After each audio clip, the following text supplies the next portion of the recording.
Previously on Let's Read Katawa Shoujo.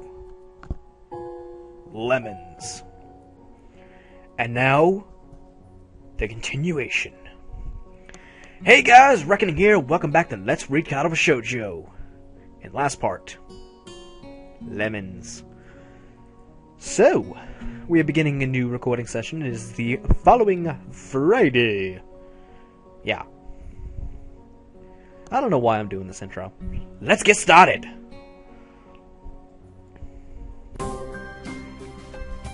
The afternoon. Okay.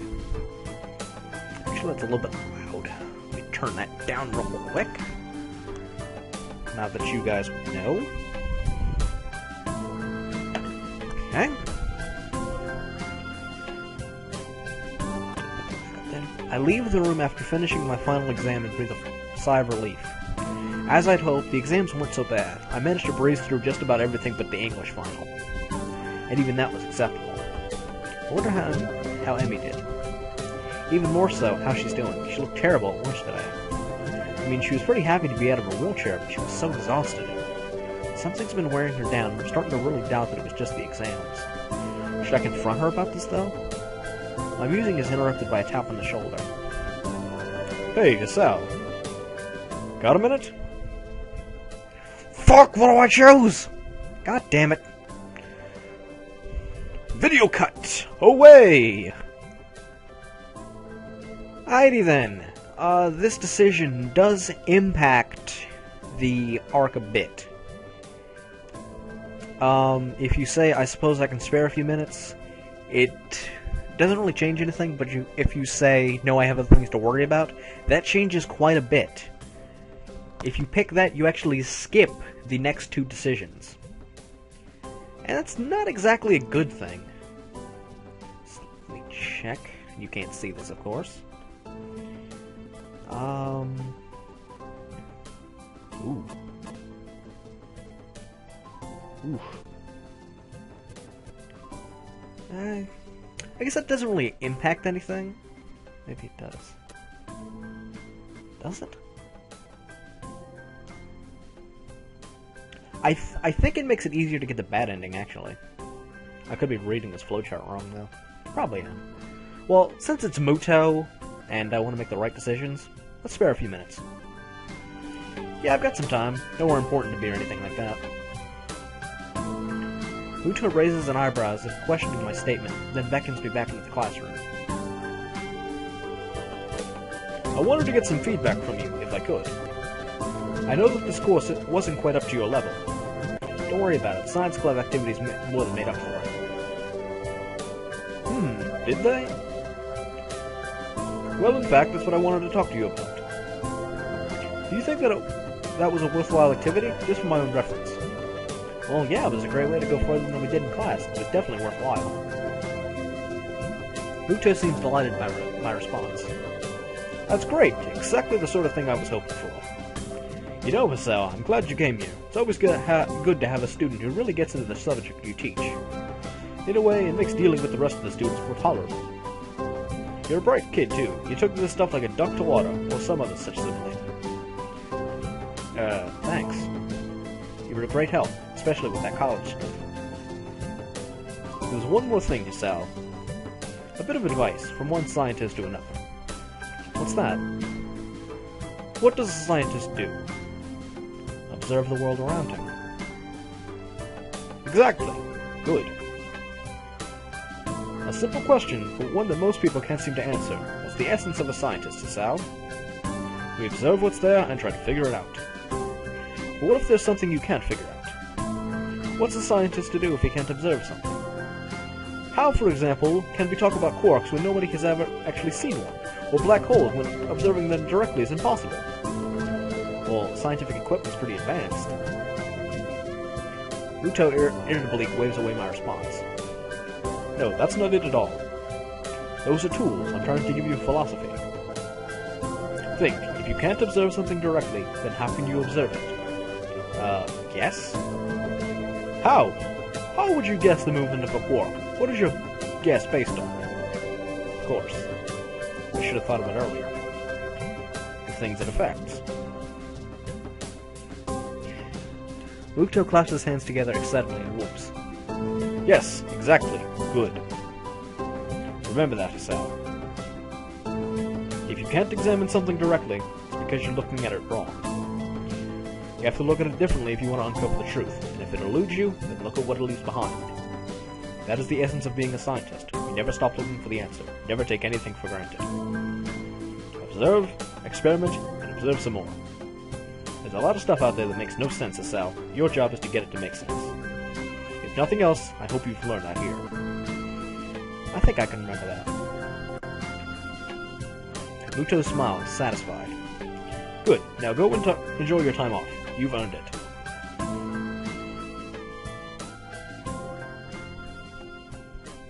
I leave the room feeling a little confused.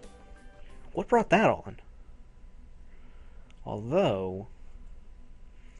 Am I going about this thing with Emmy the wrong way? If she won't tell me, then can I go about it some other way?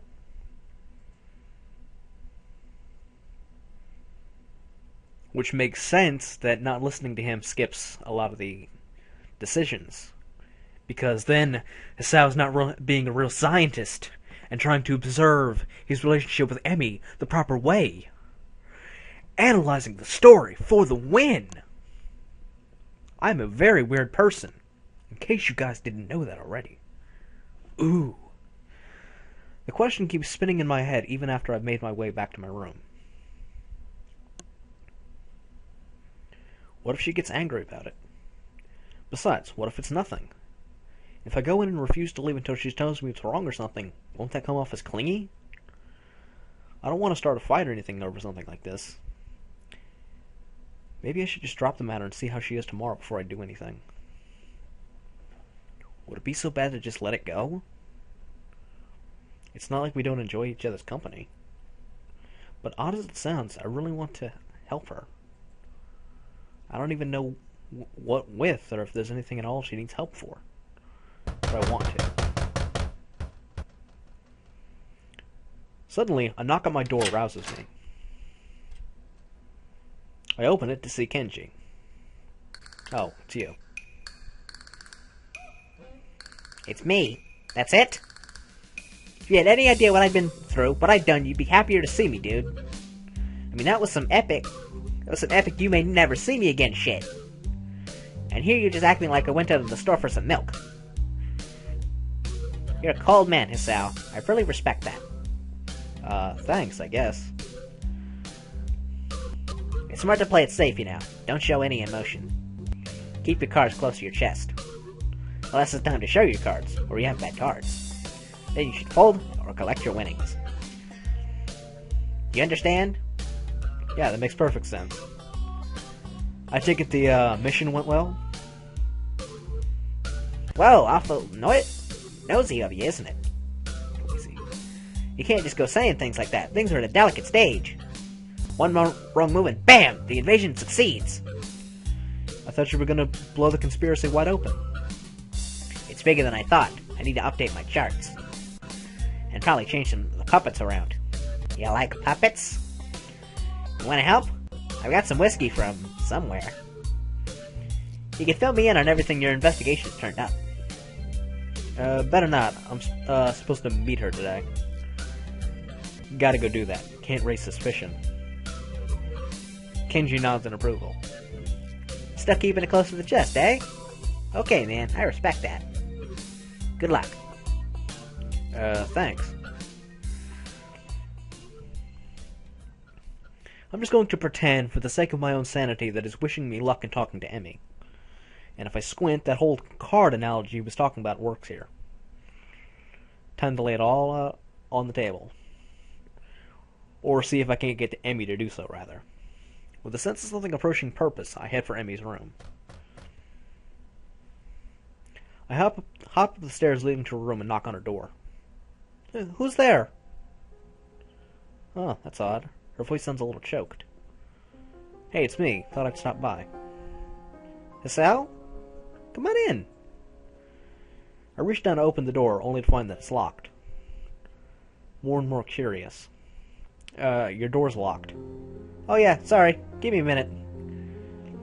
In a few minutes, Emmy opens the door, grinning. Sorry, had to put my legs on. I was napping. Despite her grin, there's something definitely off. Emmy's eyes are slightly red, and it looks like she's been crying. Hey, no problem. You okay? Huh? Yeah, I'm fine. It's just that you look like you've been crying. Oh yeah, so you're off to a great start on this one. What? Nah, I'm fine. Just happy to see you. Well, she punctuates this with a long kiss that continues the door slam shut behind us. I know what she wants to do now, and I'm also painfully aware of how badly I want to do it too, but... I break the kiss with a wrench of self-control that nearly kills me. Hey, wait. Amy's eyes crinkle in confusion. Huh? Wait for what? We need to talk. Isn't that supposed to be my line? And never a good thing to say? She's got a point. It's usually the lead into a breakup. Or the prelude to a fight. Maybe it can be a good thing this time. That's the hope, anyway. Huh. Can we at least get onto the bed? It's my first day back on these things, and I'm still readjusting. Plus, the nurse said I should try to be on them less often, since running puts such a strain on them. Can't argue with that. It's a trap, we both know it, and we both don't care. Then again, it's awfully hard to get angry while in bed with the object of your affection, so maybe there's that motivation too. I set Emmy's legs by the bedside and sit down next to her, throwing an arm around her shoulders.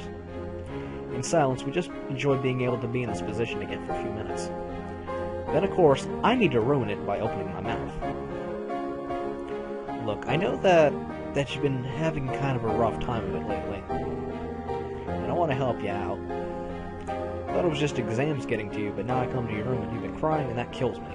But I can't do anything if you won't talk to me about it. I told you, I'm fine. No, you aren't. It's obvious something's eating at you. You can tell me you know. There's the slightest increase in tension in Emmy's voice. Why is saying I'm fine not good enough? You're concerned, I get that. That's cool. But I'm fine, and it's nothing that you need to worry about. Not sleeping and spacing out more than Ren doesn't strike me as being fine. I want to help. Uh-huh. Yeah, I don't like seeing you like this. I want you to be happy, you know?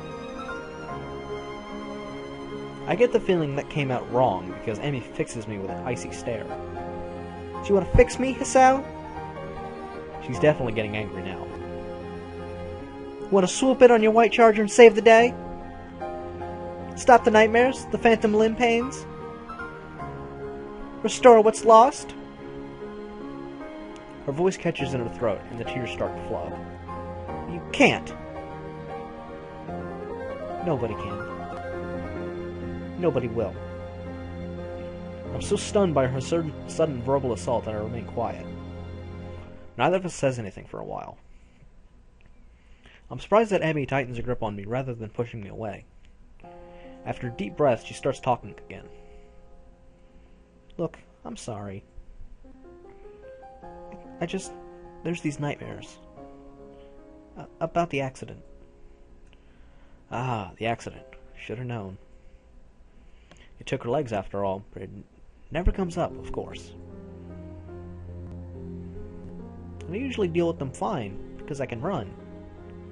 Running clears my head like nothing else. I don't have to worry about anything while I'm running. I just concentrate on breathing, on the rhythm of things. It's easier that way. Life's easier that way.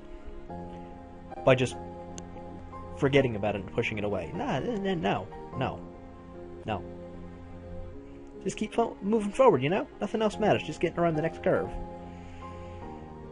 And then it's the next curve, and the next, until I can't go anymore, or think anymore, or do anything but slow down and walk until I catch my breath again. After something like that, nothing else matters. But I've been stuck in that goddamn wheelchair for too long, so no outlet. Today it just kind of boiled over a little. You could have talked to me about it, you know. You didn't have to go it alone. Emmy smiles sadly like she's trying to explain to a child that all fire burns. Really? They have to bring up fire? No. No. Yeah, I did. And I do. But why? Why do you have to keep going through this alone? Why can't you just trust me enough to let me help you? That smile again. Emmy leans in and kisses me on my cheek, an almost motherly gesture. She leaves her mouth close to my ear as she confesses this one thing to me. Because, Sal, I've already had everything I knew ripped away from me once. I don't know what I'd do if it happened again. She pauses as if uncertain as to whether or not she should continue. I can feel a violent churning in my gut. She continues. So I can't rely on you, or the nurse, or anyone else. Just me. That's how it's got to be. Having delivered this short speech, she looks down and covers her mouth with the back of her hand. The conversation is clearly over. I search for something to say, but can't think of anything. Maybe I should go, for now. I've got stuff. Amy doesn't even look up. She sounds tired, or relieved. I can't tell which. Okay, Casal. Go take care of that stuff. I'll see you tomorrow.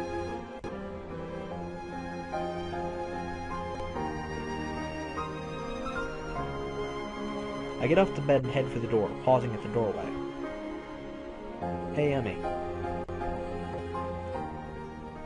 Yeah?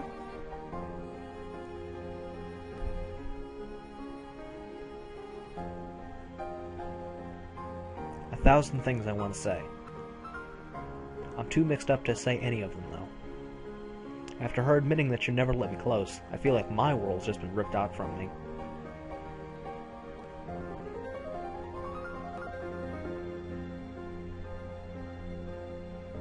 What happened in that accident? I know she lost her legs, but that never seemed to bother her. What happened there?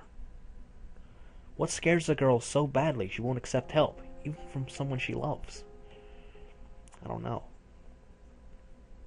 But I want to know. I want to know so badly that being denied that answer feels like a knife in my guts. Sal? You were saying? I'm still standing in the doorway. Nothing. Never mind. And I'm closing the door. And walking down the hallway. Down the stairs. Out the door. Into the dark. Somehow I wander back to my own room. My brains are doing a mile a minute, going nowhere fast. I can't figure out how to deal with this. I thought that moving forward was a good thing. Dwelling less on a past that I can't change, living in the present or looking at the future. After this thing with Emmy, I'm not sure anymore. She was saying the truth. It's simpler to look at the next curve, ignoring the path gone by. No worry about the opponent left behind, no care for the spectators on the sidelines. And unfortunately, no time to watch out for lagging teammates either. I throw myself down on the bed, looking at one corner of my ceiling as if the answers I want were written there. No such luck, of course. She is literally running away from something. But have I not been doing the same thing, trying my best to forget about my hospitalization? I'm getting better, but my health isn't going to magically fix itself. Emmy has 2 legs instead of a heart to deal with, but those aren't going to magically fix themselves either. Maybe this is just as fixed as the both of us can get. The room becomes darker and darker, until I can't really tell I'm looking at a corner anymore.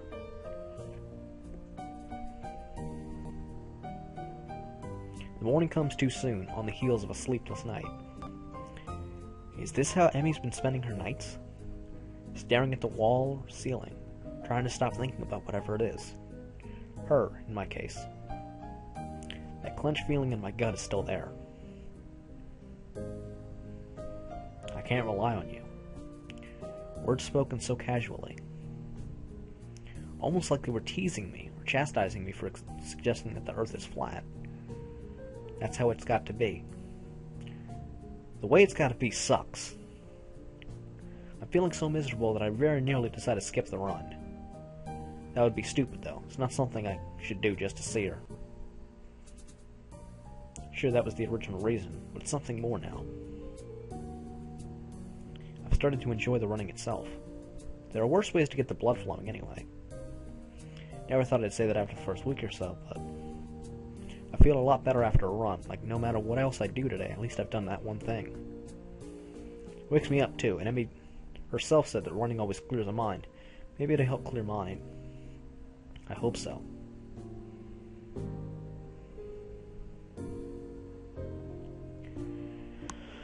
Alright.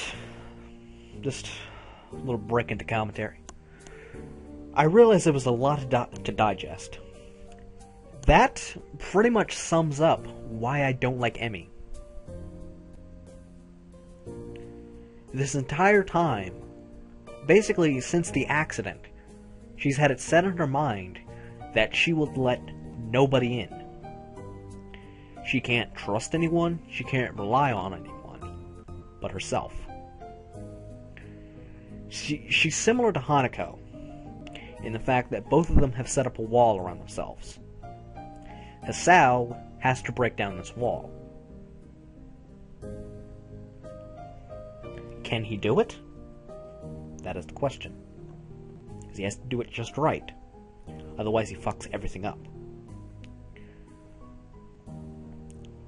But can he do it? That is the question.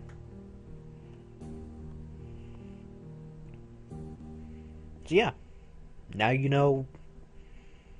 Also, using the running to clear your mind that doesn't work. It does not work at all. Because you're just forgetting about it for that brief moment. Should something remind you of it, you can't just go running every time something reminds you of this accident. It's not going to work. It's still there. You've just forgotten about it. That doesn't work. You can't just go through life forgetting about anything bad that happens to you. You have to confront it and make peace with it. I think you guys are catching on to why I don't like Ren'Py. I don't like how she approaches things. You don't just run away from your problems. You face them head on. You make peace with them. I'm inspirational. Yeah. Alright, let's continue. The morning is cool and clear, if a bit humid. Summer's making itself known, it seems. Ren'Py's already stretching out when I arrive, and greets me with a smile and a wave. Hey, Hisao! The sight of her so chippers like a kick in the nuts. See? She's just completely pushed it aside.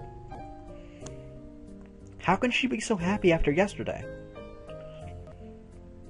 I give a half wave and I'm surprised to receive a hug. Hey, about last night. Here it comes. I wanted to say thanks. I actually managed to get some sleep for the first time in a while, and I think it's because of our talk. So, thanks. How could she sleep better after our chat? She basically told me that she wouldn't get any closer to me. And that let her sleep well? Excuse me, but what the hell? Ren'Py either doesn't notice my bafflement or chooses not to notice. No telling with her anymore. Oh, no problem. Glad it helped. The venom that threatens to drip into my voice is controlled for now, but I think I'd better start running now before I do anything stupid.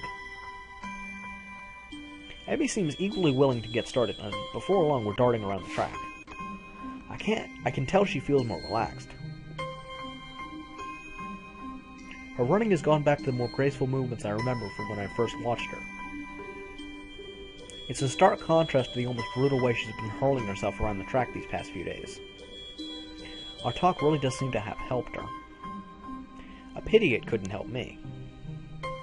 I get into the rhythm of the running, thinking back to when I couldn't afford thinking about anything else but keeping my breathing steady and legs moving. Guess those days are gone. at least for the first couple of laps. Annoyed at the lack of success I'm having with clearing my head, I increased the pace. There's the burning sensation on my legs. The breath's coming in ragged in my chest, the pounding of my heart, which I still need to be careful about. But it does seem to have gotten stronger. I can feel the pumping blood through my veins. The sound thrums in my ears, but instead of being panicked as I was that day in the snow, I'm instead filled with elation. Yes, it's working! My heart, that fatal flaw that landed me here, has improved. I'm able to keep going now, and maybe one day I'll be able to stop worrying as much. Right now, it doesn't matter that I have no idea what to do about Emmy and I. All that matters is my arms and legs continue to pump in concert with one another. Nothing else. As I hit the final stretch, I remind myself that running really does help, though not as much as I'd hoped. I do feel better, and as I walk a few laps to cool down, I begin to remember last night in a slightly less emotional manner. Emmy wants me to stay distant from her. I can't bring myself to do so. There's gotta be a way around this, some kind of middle ground I can reach. Not sure what that middle ground is, though. Damn, I was almost feeling optimistic. Nice run, Hisao. You've really improved. Nice run. That's all I can hope for now, isn't it? Congratulations, Hisao. You're pathetic. Gotta change my attitude. Well, you know, I am pretty awesome. Again, I just keep saying things that I don't mean. Any second now, I'll be as good at hiding my problems as Emmy is. I like to think so. Why did she do this to me? Say something like that with such real affection in her voice that it makes my heart leap. She doesn't mean it. She can't. I must be doing a worse job than I thought, because Emmy peers closely at me. Hey, you feeling okay? Maybe we should get to the nurse, huh? Yeah, I'd hate to keel over on you. Emmy looks a little shocked on my bitter tone. Don't say things like that. You've already done it once before, you know. Why does she act so affectionate? She doesn't really care. I thought she made that clear. But despite all of that, I find myself apologizing, even though I shouldn't have to. Even though she's probably just putting on an act. Sorry. Come on, let's see the nurse. I can't get myself to calm the whole time. God damn it, why am I tired? Every time it feels like I've gotten over what happened last night, Emmy does something or says something that shows affection, and I'm back to the beginning. The image of her ending that conversation haunts me. It was like the final twist of the knife that left me feeling bereft of any hope that Emmy and I could be more than what we are. And what are we at this point? Little more than friends who happen to fuck. Well, nice. And really, it's not like I don't enjoy the time I spent with her. Said so the other day myself. I very nearly didn't even bring up anything with her. I was just going to hop on in there and let it ride, wasn't I? And notice, Hisao did his running. Yeah, how long did that clear his head? Yeah, not very long. Not very long. So, really, what is the running solved? Other than making his heart stronger, pretty much jack shit. So, yeah. Am I proving my point, or what? With this running through my head, I find myself in front of the nurse's office, still brooding as she checks out Emmy. Emmy comes bounding out of the door, gives me a kiss, and darts off to shower, I assume. Meanwhile, the nurse beckons me into his office to give me the ritual once-over. Any problems today? Nah, I even pushed it a little harder today than I have in the past, and I seemed able to handle it. That's uncharacteristically risky coming from you, Sal. You've been hanging out with Emmy too much. She's rubbed off on you, and not necessarily in a good way. At the mention of Emmy's name, I can't help but frown unhappily in spite of my efforts to control. Well now, this is a do, don't you think? Last I checked, your usual response to Emmy's name was a grin, not a frown.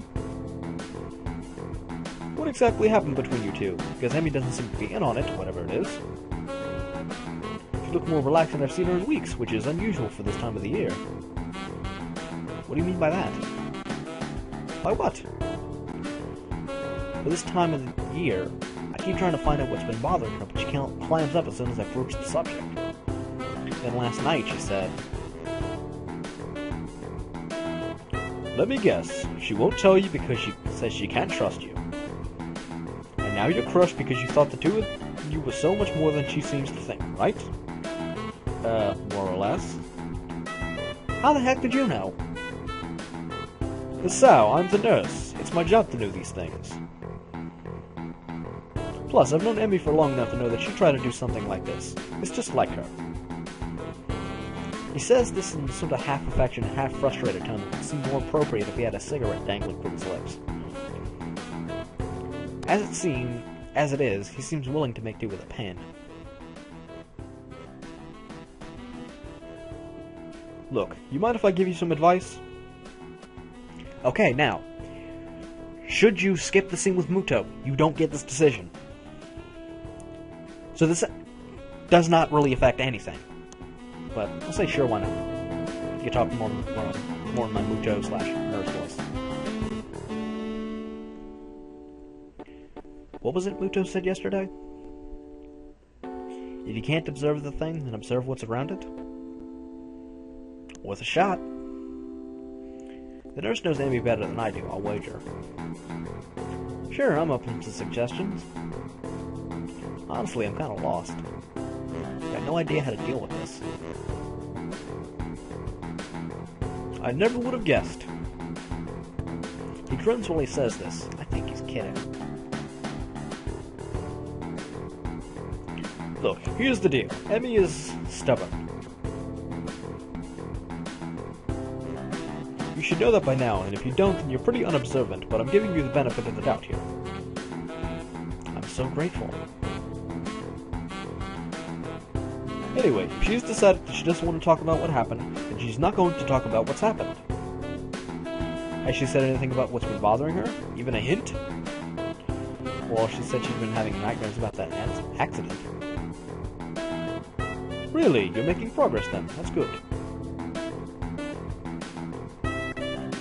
Well, I guess I can fill you in on this without violating my strict non-interference policy when it comes to Emmy making stupid decisions.